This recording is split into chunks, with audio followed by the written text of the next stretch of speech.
అద్దం పగిలితే శబ్దం వస్తుంది, కానీ గుండె పగిలితే నిశ్శబ్దమైపోద్ది. వేదన కలిగితే, బాధ కలిగితే మనసులో ఉన్న మనుషులకు చెప్పుకోగలుగుతాం, కానీ మనసులో ఉన్న మనుషులే గాయాన్ని రేపితే ఇంకెవరికి చెప్పుకుంటామండి?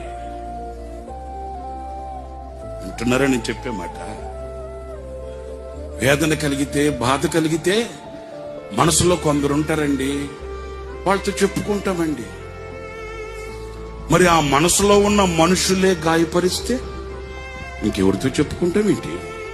దేహానికి గాయమైతే కుదుట పడుతుంది, ఎవరో సహాయం చేస్తారు, మేలు కలుగుతుంది. మరి గుండెకే గాయమైతే గుండె గాయాన్ని చూడగలిగిన వాడు ఎవడున్నాడండి? ఆ గుండెకు కలిగిన గాయమే ఒక గేయం. ఆ గేయమే ఈ సంవత్సరానికి మనందరికీ ఒక పాఠం.